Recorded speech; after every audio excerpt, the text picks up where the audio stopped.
헝가리 유람선 허블레아니호가 잠시 후 물 밖으로 모습을 드러낼 것으로 보입니다. 거친 다뉴브 물살 속에서 선체를 흔들림 없이 들어 올리는 것이 관건이라고 하는데요. 관련 내용 현재 국가재난위기대응단으로 활동 중인 김혜선 전 SSU 전후회 부회장 모시고 이야기 나눠보겠습니다. 어서 오세요. 어서 오십시오. 네, 반갑습니다. 현재 시간으로 10일 오후에 이제 와이어 결속 작업이 완료가 된 건데 다시 한번 좀 설명을 드리면 이제 4개의 본 와이어가 허블레아니호에 설치가 됐고 이제 크레인선, 클라크 아담의 고리에 이제 와이어를 잇는 작업까지 이제 마친 건데 인양 준비를 이렇게 쭉 보시면서 좀 생각보다 시간이 좀 많이 걸렸는데 어떻게 보셨나요? 미흡한 점도 좀 있었죠. 몇 가지 거기 현장에 제가 있지 않았기 때문에 자세한 건 설명드릴 수 없겠지만 어떻게 매스컴이나 이런 걸 통해서 저희가 보고 있잖아요. 근데 지금 맨 처음은 어떤 크레인의 다리를 통과하는데 계산 잘못으로 기다리고 있다가 나중에 그 장소까지 도착하는데 거기 또 이틀 정도 지연이 됐지 않습니까? 그런 부분이 약간 미흡했고요. 왜냐하면 그걸 철저하게 하기 전에 다리 높이나 크레인 높이나 또는 크레인이 낮출 수 있는 가용 부분이 있는데 그런 걸 정밀하게 안 하고 그냥 무조건 이틀을 그냥 거기서 기다렸단 말이에요. 그런 점이 미진한 부분이 있고요. 만약에 그거를 철저하게 해서 또는 그 현장에 가 있던 어떤 다이버들이나 또 구조사들이나 이런 부분이 그런 부분을 크레인 측에 건의를 했거나 했으면 크레인 자체 내에 홀수를 낮출 수 있는 부분이 충분히 있었고 저기는 자체 움직이는 선은 무조건 다 발라스 탱크라는 게 있거든요. 저 끌고 다니는 배가 아니고 일반적으로 저희 같은 크레인은 굉장히 대형 크레인이기 때문에 유도선이 끌고 다닙니다. 그게 맞는데 저건 자체 엔진이 장착이 돼 있어가지고 언제든지 그 작업 환경에 따라 크레인의 높낮이를 조정할 수 있는데 그걸 안 했다는 거. 무조건 이틀을 소모했다는 거. 그 이틀이 벌써 지나갔지 않습니까? 그 다음에 또 하나는 크레인 통과해서 거기 도착 시간이 그렇게 걸린 것 또 하나 하고. 그 다음에 지금 그 크레인을 선정할 때 후크가 2개짜리면 이 작업 환경이 굉장히 쉬웁니다. 만약에 좀 이따 다시 나오겠지만 어떤 이유로서 후크가 2개짜리 있을 경우가 이렇게 편한지는 좀 잠시 후에 설명을 드릴 거고요. 어쨌거나 그런 부분을 정밀하게 후크가 2개 정도는 있어야 되는데 1개짜리가 왔다. 이런 부분도 사실은 이 작업에 약간 미진한 부분이 많이 있는 거예요. 네, 작업의 미진한 부분들을 쭉 짚어주셨는데 일단 4개의 와이어가 다 연결이 됐습니다. 그런데 이 중 2번째 와이어, 2번 와이어가 설치가 되는데 꽤 오랜 시간이 걸렸거든요. 그 이유가 무엇입니까? 매 방송마다 그런 말씀을 드렸지만 어떤 해저에 그러니까 수중 상태가 가장 중요한 거거든요. 근데 이제 저게 배가 넘어졌을 때 유람선이 넘어졌을 때 지금 안착이 된 위치가 2차 세계대전 때 폭발로 인해서 독일의 폭격으로 인해서 콘크리트 잔해, 그 위에 또 바위 잔해, 그 위에 원탑이 돼 있기 때문에 처음에 현장에서는 그것도 말실수한 거죠. 왜냐하면 그럴 경우가 작업이 쉽다고 그러는데 제가 반박을 했어요. 절대 그건 제일 어려운 환경이다. 왜냐하면 배를 들지 않으면 만약에 저 상태에서 배를 들고 하면은 뻘이나 진흙이 어려울 수가 있어요. 근데 저 상태로 바로 선조 밑으로 인양 와야를 넣을 경우는 바위에 걸리거나 정확한 위치가 구멍이 뚫려 있는 게 아니잖아요. 선체가 닿아 있는 곳이 바위 우리가 선체 넣으려고 인양 와이를 넣으려고 하는 위치가 정확한 구멍이 나 있는 경우가 아니기 때문에 만약에 놓다가 바위에 닿거나 콘크리트에 부딪히면 정위 위치에 넣을 수 없는 거죠. 그렇기 때문에 정위 위치에 넣으려고 바위를 깨거나 또는 콘크리트를 뚫어야 되는 상황이 벌어지기 때문에 그게 어려워지는 겁니다. 그래서 아마 운 좋게도 나머지 한 3개는 선수하고 선미 2개는 괜찮아요. 2개는 쉽게 넣을 수 항상 있거든요. 근데 중간에 2개 위치가 가장 어렵거든요, 항상. 근데 2개의 그 위치 중에 1개는 바위나 어디 콘크리트에 이게 닿여 있기 때문에 그것 때문에 작업이 많이 지연되고 연장되지 않았나 그렇게 생각이 듭니다. 이제 인양 준비 작업에 있어서 아무래도 좀 시뮬레이션을 하는데 좀 오차가 좀 있지 않았나 싶은데 말씀해 주신 것처럼 이제 선체를 균형을 잡으려면 와이어를 어디에 배치하느냐가 좀 중요한데 지금 배치된 위치로 봤을 때는 직립으로 세워서 들어 올리는 방식으로 진행이 되는 건가요? 그 그게 지금 현장에 제가 나가 있으면 그걸 바로 설명을 드리겠는데 이게 좀 예. 어려운 부분입니다. 왜냐하면 저기 와이어 지금 와이어 연결돼 있는데 와이어의 어떤 부위에다가 반대쪽에 그 누워 있는 쪽에 예. 그 어떤 그 선체 가에 힘이 받아도 문제가 안 되는데 파손이 안 되는 위치에 다른 또 세울 수 있는 인양 와이어를 설치했는지 안 했는지 그걸 모르겠어요. 예. 저 상태로 올리면 그냥 누워 있는 상태로 올리는 거거든요. 예. 지금 저쪽에서 지금 제시하는 모든 여건을 보면 네. 배가 똑바로 올릴 수 있는 장치를 아직 안 한 것 같아요. 무슨 얘기냐면 지금 와이어 그 인양 와이어 4개만 설치한 거고 예. 앞에 잡아주는 고정 장치 하나 정도 설치한 것 같은데 예. 어제도 말씀드렸지만 고정 장치가 보통 4개가 필요해요. 왜냐면 앞에 2개, 뒤에 2개. 그래야지 배가 인양 시에 어떤 물의 흐름에 맞춰서 예. 배가 양쪽으로 왔다 갔다 하거나 뒤로 밀리거나 이런 현상이 생기면 안 되거든요. 네. 왜냐하면 그러면 이 크레인이 움직이게 되면 2차 사고로 발생할 확률이 많기 때문에 이걸 잡아주지 않으면 어떤 물의 흐름에 따라 배가 와이어를 왔다 갔다 한다거나 뒤로 밀리거나 이런 현상이 발생하는데 예. 그러면 크레인이 정 위치에 밀리는 게 아니고 배는 이렇게 가고 크레인은 여기 있는 거죠. 이렇게 되는 거죠. 네. 그런 현상이 생기기 때문에 저게 정 위치에 설치가 됐는지 안 했는지 또 확인을 해야 돼요. 그렇군요. 네. 일단 그러면 직립 상태로 들어 올린다는 것이 상당히 까다롭고 어렵다 이런 네. 말씀이신 거죠? 어렵다. 만약에 그게 쉽게 할 수 있는 방법은 선체가 사고 선박이 물 위에 떴을 때 네. 그러니까 갑판까지 물이 빠졌을 때 예. 그때 돌리는 방법이 가장 현명하거든요. 왜냐하면 이건 그러면 이게 무게 중심 물이 일부 빠지면서 배가 가벼워지고 중성 부력을 유지할 때 살짝 돌리면 금방 돌아가요. 예. 그래서 그 상태로 할 건지 안 그러면 수중에서 돌려서 나올 건지는 제가 의문이 됩니다. 수중에서 돌리는 건 상당히 어렵기 때문에 예. 네. 다른 와이어를 연결하지 않았으면. 예. 그다음에 말씀드렸지만 후크가 하나가? 2개가 아니기 때문에 후크가 2개면 제가 말씀드렸지만은 보통 인양 어떤 그 크레인은 후크가 2개 또는 4개예요. 그래요. 근데 이제 그게 그 왜냐하면 하나는 잡고 있으면 하나는 돌리는 이 배를 선박을 방향을 좀 돌려주는 거나 돌리는, 예. 이런 게 필요하거든요. 또 안 그러면 이게 그 와이어를 물살이 있으니까. 예, 인양 와이어를 밑으로 넣을 때도 마찬가지예요. 하나는 후크에 걸고 잡아줬으면 이쪽에서 유도 와이어만 넣어주면 그냥 후크로 당기면 쉽게 오르거든요. 이런 이유 때문에 그런데 여기는 지금 후크가 하나기 때문에 지금 그 말씀을 정확하게 제가 드릴 수 없는 거예요. 예. 네, 일단 그래서인지 정말 5cm씩 천천히 들어 올리겠다라고 밝혔거든요. 아무래도 뭐 시신 유실 그리고 선체 훼손을 방지하기 위한 것이라고 봐야 될까요? 네, 일부 그런 부분도 있고요.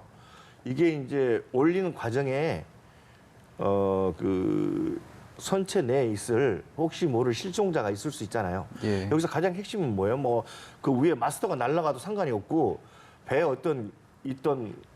배 유지하고 있던 어떤 장비들이 날아가도 상관없는데 가장 핵심은 뭐냐면 우리 입장에서는 실종자 구조가 우선이기 때문에 그걸 천천히 올릴 수밖에 없는 거. 만약에 빨리 올리면 네. 선체 내에 있던 물이 움직이잖아요. 움직이게 되면 거기 우리 일반적인 그 실종자가 몸이 뭐 쇳덩어리를 차고 있는 게 아니기 때문에 거기서 유동성이 있어요. 왔다 갔다 하다 보면 조류 흐름에 맞춰서 빠져나갈 수 있는 입장이 되거든요. 지금 완벽하니 저기를 뭐 패칭을 했다 이렇게 했지만 올리는 과정에서 와이어의 텐션에 의해서 힘에 의해서 유리창이 부서지거나 이럴 수가 있어요. 그럼 유리창 부서지게 안 할 수 있는 방법은 여기서 없거든요. 그렇다고 보면 올리는 과정에 그런 실수가 범해질 수 있기 때문에 모래 안에 선체 내 모래 흐름이 그냥 그대로 유지된 상태로 조용히 올리는 겁니다. 그래서 약간의 올리는 시간이 좀 디테일하게 걸릴 수는 있어요. 예. 네. 일단 뭐 파손 위험도 위험이지만 실종자 유실을 막아야 되기 때문에 네. 그런 것 같은데 일단 뭐 말씀해주신 것처럼 후크도 하나고 현재 지금 뭐 직립으로 올리기에는 좀 어려움이 있을 것이다라고 조심스럽게 예측을 해주셨는데 네. 지금 이렇게 5cm 정도로 천천히 들어올리는 이 범위가 네. 말씀해주신 그 변수들을 차단하는데 확실히 좀 도움이 되는 부분입니까? 도움이 됩니다. 왜 그러냐면 이게 또 한 가지 있어요. 그 크레인이 올리면서 인양 시에 물의 흐름이 굉장히 많이 받는데 이게 바닥에서 이게 맨 처음에 가장 힘든 거는 바닥에서 띄울 때가 가장 힘들고 예. 그다음에 물 밖에 나왔을 때가 가장 힘든 부분이거든요. 힘이 크레인에 압력이 가장 많이 미치는 그 경우거든요. 물 속에 있을 때는 사실은 바닥에 띄운 상태 아니면은 쉽게 올라옵니다. 예. 그 어떤 세월호 인양 때도 보셨지만 중간에서 쉽게 올라와요. 근데 이제 물의 수면하에 나오기 시작할 때부터가 가장 크레인의 힘이 많이 텐션이 미치는 부분이거든요. 힘이 미치는 부분이기 때문에 이거는 유실 방지도 있지만 유속이 빠르게 되면 이게 그 배의 흔들림이나 밀림이나 이런 걸 잡아주면서 올라야 되기 때문에 이게 속도가 늦어지는 거예요. 예. 그래 천천히 올려야지 안전하게 오르는 거고요. 네. 네, 일단 지금 단유부강의 수위는 상당히 낮아져 있어서 네. 단유부강의 수심이 7m, 그리고 이 선체가 약 5m 정도, 그러니까 한 2m 조금만 이렇게 들어올리면 이 선체의 모습이 드러나게 된다고 하더라고요. 네. 그렇다면 이 실종자 수색 작업은 또 어떻게 같이 병행이 되는 건가요? 그래서 이제 이 말씀을 여기서 드려야 될지는 사실은 염려를 많이 했는데요. 네. 예. 제가 만약에 현장에 슈퍼바이저다, 그러니까 그 총괄 지휘자다 그러면 저는 지금처럼 안 합니다. 아, 왜냐? 예. 이게 굉장히 위험해요. 지금처럼 하면. 지금 왜 저렇게 하는지 저는 솔직히 말씀드리면 이해가 안 가는 부분이에요. 왜냐하면 올렸을 때 마스터부터 보이거나 옆에서부터 보이는데 그게 지금 그 유속이 빠른데 거기서 그걸 잡고 있는 상태에서 마스터를 거기 선장이 있던 그 조타실을 조사를 하고 그다음에 더 올려서 또 물에 지금 그 조류 빠른데 배를 매달아 놓고 또 올리는데 갑판을 조사하고 또 갑판에 있는 유실물을 따로 또 제거하고 이런 형태는 저 개인적으로 처음 보는 거예요. 아, 이거는 물론 헝가리 측의 우리가 주관사가 아니고 헝가리 측의 주관사기 때문에 그 저기 말하기 곤란한 점은 있어요. 예. 왜냐하면 서로 협조를 구해야 되는 부분이 있고 우리가 주관사 같으면 이렇게 합시다 할 수 있는데 그게 아니고 헝가리 측의 잠수사가 주관이 하고 있기 때문에 사실은 말하기 곤란한 점이 있죠. 뭐냐 그들만의 방식이 있고 우리는 우리만의 방식이 있는데 예. 저는 미군들하고 훈련도 해봤고 다 그런 어떤 작업을 해봤거든요. 예. 그런데 가장 현명한 방법은 뭐냐? 지금 상태로 물만 빼서 고스란히 바지선에 빨리 올리는 게 가장 현명한 방법이에요. 아. 물속에다 왜 그렇게 물 빠른데 위험한데 더구나 배가 상처를 입고 있는 상태에 힘을 못 쓰는데 이걸 왜 들고 있냐고요. 들고 있으면 어떤 현상이 발생하냐. 조류 흐름이 엄청 빠르기 때문에 이 들고 있는 힘이 사실 이 끄집어내는 힘보다 2배 이상 미친다니까요. 크레인에서 예를 들어서 100톤이면 올라올 거에 이 물에 조류 흐름이 세면 예. 150톤, 200톤이 필요한 거예요, 이게. 아하. 그 정도 힘이 미치고 잘못해서 만약에 배가 돌아갔어요. 그러면 상처난 부위가 약하기 때문에 어떻게 되겠어요? 부러집니다, 소리 이거는. 되겠죠. 예. 그런 거는 전혀 생각을 안 하고 지금 얘기하는 것 같아요, 진행을. 이제 이런 말씀을 방송에서 안 하려고 했지만 현장에서 들었으면 좋겠어요. 가장 현명한 방법은 어떤 구조든지 그 상태로 바로 바지선에 올려놓고 거기서 실종자 구조 작업을 해도 되는 거고 그러면 선박 위에 무슨 쓸데없이 해체 작업을 하고 어떤 부유물을 치우고 이럴 필요가 없는 겁니다. 예. 이게 그리고 배가 우리 그 샤오루처럼 복잡한 이 칸막이가 돼 있는 배가 아니에요. 버스처럼 툭 터져 있는 배예요. 예. 네. 단지 필요한 부분이 어디냐 그러면 유리탱크 또는 기관실 이 정도만 이게 격실이 돼 있는 거예요. 그러면 그 부분만 물이 안 빠졌다 해도 이 크레인으로 충분히 나머지는 자연 배수가 되는 거거든요. 예. 올릴 때 자연 배수가 되는 거예요. 만약에 자연 배수가 안 됐을 경우에 그때는 엔진을 통해서 강제 배수를 시키는데 그거는 물이 안 빠진 부위에다 강제 배수를 시키는 거거든요. 그 위험한데 거기 올라가서 또 구조사들이 올라가서 그게 솔직히 말씀드리면 이 조류가 5나트 정도 되면요. 그 잘못하면 배가 확 돌아갈 수도 있어요. 그렇기 때문에 앞에 두 군데 제가 고정을 잡아줘야 되고 뒤에 두 군데 잡아줘야 되고 배가 오르면서 그걸 풀어주면서 텐션을 같이 줘야 된다는 얘기죠. 예. 그 얘기를 말씀을 드렸는데 현장에서 그거는 뭐 현장에서 계신 분들에서 잘 알겠지만 제가 보는 그 구조는 저렇게 복잡하게 하는 거는 처음이에요. 더 위험합니다, 저게. 예. 물속에 담궈놓고 있으면. 알겠습니다. 이제 인양 작업에 있어서 변수를 좀 짚어주셨는데 말씀해주신 대로 뭐 지금 진행하는 방식이 조금 위험한 부분이 있다라고 조심스럽게 짚어주셨습니다. 그렇다면 일단 지금 진행 방식은 정해져 있기 때문에 가장 중요하게 좀 고려를 해야 될 부분이 어떤 점이고 말씀해주신 그 바지선 투입은 중간에라도 혹시 투입이 될 수가 있는 건지 그 부분도 좀 궁금하거든요. 아, 네. 저희 지금 현 상태에서 와야 4개가 지금 다 선전 밑에 들어가 있는데 예. 가장 지금 염려되는 부분이 이런 부분이에요. 이제 그 인양 크레인에 후크가 있어요. 후크가 있는데 이게 이제 인양 본선에서 크레인에서 일반적으로 보면은 평형 조향 장치라는 게 있습니다. 무슨 얘기냐? 힘을 똑같이 미치게 하는 그런 장치가 있는데 예. 그건 이제 저 와이어가 지금 크레인에 후크가 하나잖아요. 예. 그렇기 때문에 평형 조향 장치가 필요치가 않는 거죠. 그 장치를 쓰려면 2개의 후크가 있어야 되고 예. 그 다음에 올리는 과정에 지금 선이 6개 선이 올라오잖아요. 아니 8개의 선이죠. 양쪽으로 4개를 넣었으니까 예. 양쪽으로 2개씩 하면 8개잖아요. 예. 근데 그거를 위에다가 임의대로 평형 조향 장치를 만드는 방법은 있어요. 어떤 쇠 파이프로 해서 예. 4군데 이렇게 고루 이걸 걸어가지고 8개니까 4군데를 걸어서 그 위에 후크에다가 두구를 이건 4군데를 합산해가지고 2개씩 거는 거죠. 양쪽으로 하나씩. 예. 그렇게 되면 평형이 이루어지지만 또 거기 일에 복잡한 게 있어요. 또 그렇게 되면. 그렇겠죠. 네, 근데 이제 제가 만약에 한다 그러면 저거를 선을 짧은 데는 예. 선을 짧게 하고 우리 뭐 역삼각 그 삼각형 계산하는 게 있는데 이거는 뒤에 이제 그 먼데 후크하고 먼데는 줄을 좀 길게 하는 겁니다. 예. 해서 일정하게 힘이 미치게 하는 거죠. 음. 근데 이제 저게 올리기 전에 크레인으로 딱 일부 들거든요. 근데 물속에서 완전히 띄우는 게 아니고 힘만 주는 거죠. 그랬을 때 다이버가 들어가서 다시 확인을 합니다. 4군데가 정확한 위치가 됐는지 또는 땡겨서 힘이 정확하게 같이 미치는지 이게 가장 큰 관건이에요. 지금은. 예. 그래 다 미치고 4군데가 정확한 위치가 됐을 때 올려요. 이게 신호가 떨어지거든요.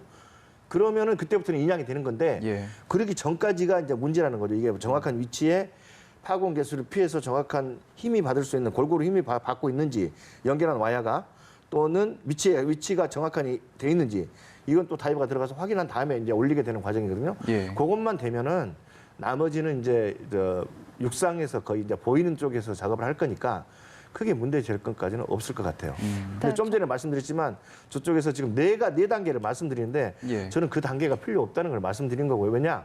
지금 바지선이 거기 있었잖아요. 예. 네. 근데 물에서 나오면 무슨 수색하고 배를 그 빠른 조리에다 띄워놓고 수색하고 이거는 시간만 지연될 뿐이에요. 솔직히 말씀드리면 올리면 1시간이면 끝나는 거예요. 4시간씩 갈 이유가 하나도 없는 거고. 예. 근데 일의 절차를 왜 저렇게 복잡하게 하는지는 저도 아직은 이해가 안 가는 부분이고요. 만에 하나 이제 하시면서 보시면 본인들이 이건 아닌 것 같다 하면 언제든지 바꿔서 할 수 있는 거니까 현재 상황이 더 중요한 거죠. 현재 예. 상황이. 네. 일단 인양과 동시에 3단계의 이 수색 과정이 조금 변수가 많을 수 있다라고 네. 이렇게 조심스럽게 말씀해 주셨습니다. 네. 이 외에도 또 실종자 수색 작업도 그 강하류 쪽에서 그 부분도 계속되고 있거든요. 네. 사실 실종자가 100km 넘는 구역에서 발견된 분도 있고요. 네. 그렇기 때문에 이 부분도 이어지고 있는데 실종자가 더 먼 하류에서 나올 가능성이 또 있을까요? 저는 이제 그 말씀을 드려서 9일 때 그 어떤 실종자가 물 밖으로 뜰 수 있는 상황. 그러니까 그 8일이나 이때까지인데 그게 예. 그때까지가 가장 많이 이제 발견됐잖아요. 근데 이게 이제 그 처음에 그 비가 많이 왔을 때 그 유속이 빨라졌을 때 그때 130 몇 킬로에서 나왔단 말이에요, 맨 처음에는. 근데 사실은 더 갈 수도 있어요. 아. 저희가 지리산 뱀사고 그런 데서 그런 사고를 당해보면 예. 있어야 할 자리가 전혀 없을 때가 많습니다. 이게 변수는 언제든지 생겨 물의 흐름에 빨리 휩쓸려 간 분은 빨리 가게 되기 때문에 어쩔 수 없는 거고 예. 그다음에 그 주변 지금까지 점점 가까이 나오셨잖아요. 실종자가. 네. 그거는 뭐냐면 이제 몸의 어떤 그 물의 온도, 물의 온도에 따라 여기 내장에 있는 아니 그 위에 있는 음식이 상하는 속도가 있거든요. 예.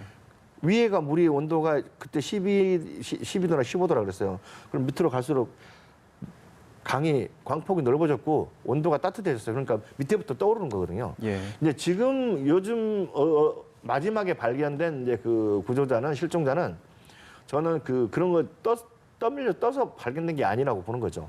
왜냐하면 강물이 많이 불어 있을 때 흘러가다가 어디 나무에나 걸렸어요. 네. 그게 강물이 빠지면서 보이는 거죠. 예. 그런 현상으로 나타난 거지. 지금 이제 이거를 인양하면서 가장 핵심으로 둬야 될 부분은 그 멀리 그 확인하는 게 문제가 아니고 인양한 주변에 그냥 10km 이내 예. 거기를 집중적으로 봐주는 게 왜냐하면 혹시라도 그 선저 바깥에 걸려 있을 수 있는 실종자가 있은 거거든요. 예. 안 그러면 또 배 밑에 깔려 있을 수도 있어요. 그거는 누구도 장담 못하는 거거든요. 네. 그렇기 때문에 지금 그 주변에 인양을 하면서 그 주변에 집중적으로 포커스를 맞춰서 구조 작업을 해야 되지 않나 이렇게 보는 겁니다. 예. 뭐 일단 지금 공중수색 또 수상수색이 계속 진행되고 있는 상황인데 뭐 네. 추가적인 실종자 발견 소식은 들어오지 않고 있는 상황이라서 네. 조심스럽게 이제 남은 실종자들이 좀 대부분 선실 안에 있거나 선체도 내부에 있지 않을까라는 조심스러운 예측이 되는 상황인데 이 부분은 좀 어떻게 확률적으로 보십니까? 2단계 이런 말씀 드려야 될지 모르겠는데요. 그러면 감사하죠. 예. 진짜로. 뭐 살아있고 안 살아있고 이게 문제가 아니고 유가족은 사체라도 묻어주고 싶은 게 예. 우리나라의 정서거든요. 예. 그렇기 때문에 사실은 제가 봐서는 이제 일반적인 어떤 작전을 해보면 보통 한두 군은 꼭 안 나올 수가 있어요. 근데 다행스럽게 이 안에 거의 있을 거라고 사료되지만 안 나온 건 제가 어떻게 할 수 있는 방법이 없고요. 뭐 사고 시 우리 어떤 뛰쳐나가서 또 밤에 그 뜨는 시간이 있는데 그 밤에 떠가지고 그 시간 안에 앉아버리면 못 찾는 부분이 있거든요. 예. 다행스럽게 뜨신 분들은 지금 다 수색이 구조가 됐지만 인양이 됐지만 예. 못 뜨는 분들은 밤에 시각적으로 못 본 분들은 가라앉으면 사실은 못 찾아요. 네. 그런 부분이 있기 때문에 지금 2단계에서는 정말로 선체 내에 저도 지금 찾지 못한 실종자가 다 있길 예. 기도합니다. 정말 바랍니다. 선실 내 실종자 7분이 만약 모두 있다면 이 온전히 수습하기 위해서는 가장 어떠한 점을 좀 주의를 해야 되나요? 그래서 좀 전에 제가 말씀드린 거예요. 이게 왜 바로 바지 위에다 들어서 올려야 되냐. 세월호 때 보셨잖아요. 예. 세월호 때 보셨잖아요. 똑같은 입장이에요. 그러니까 뭐냐면 이게 완전히 딱 올려서 하면 정확한 인원의 또 그 구조사들이 물속에 있으면 밟을 수도 있고요. 이게 네. 복잡합니다. 안 보이는데 어떡합니까? 보여야지. 그렇기 때문에 만약에 그 인양 시에 다치거나 또 뭐 부러지거나 이렇게 되면 실종자를 인양을 해도 유가족 측의 입장에서 보면 마음 상하는 일이거든요. 예. 그런 부분 조심해야 돼요. 사실은 그냥 되는 일이 아니고.